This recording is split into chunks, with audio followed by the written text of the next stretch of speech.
Good day everyone. Today I'll be sharing an interesting examples of how cultural misunderstandings can lead into marketing failures. In business and communication, what works in one country may not always work with another.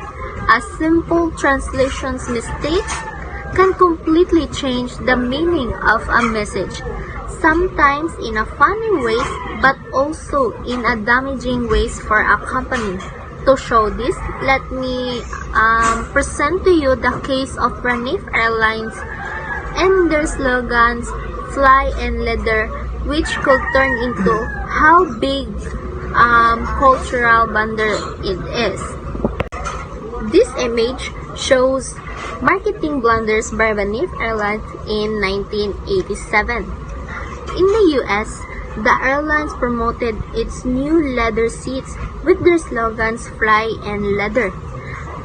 But in Mexico, the Spanish translations "Vela en Cuero" had an unintended meaning in slang. It means "fly and naked." Instead of sounding luxurious, the ad became a joke.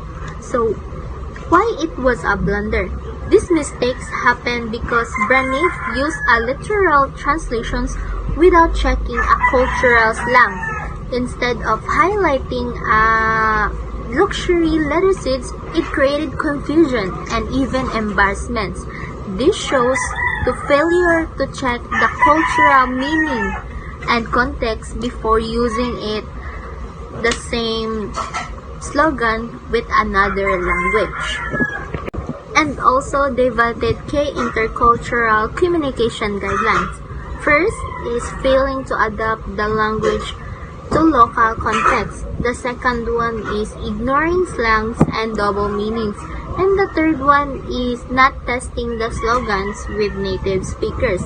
These mistakes reflects the minimization stage of the MIS, where people assume that the cultures are mostly the same. Braniff Airlines thought a direct translation of their slogans would work in Mexico, but they overlooked cultural differences in language. If they had reached the acceptance stage, they would have checked the meaning carefully and avoid the blunder. So how could it have been avoided?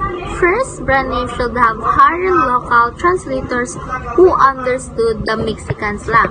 The second one is the clear slogans like luxury in leather seats would have been prevented the misunderstandings. And the third one is by applying empathy and asking how could this praise sounds to locals, the mistake could have been prevented. So as a future professionals, I'll remember to always check the language for hidden meaning before using it internationally. I'll avoid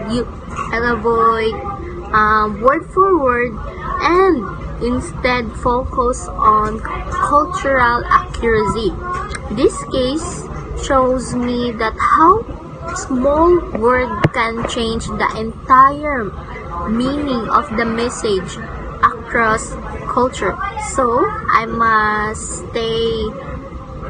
always communicate with respect and sensitivity. And that's all guys. Thank you for watching and goodbye.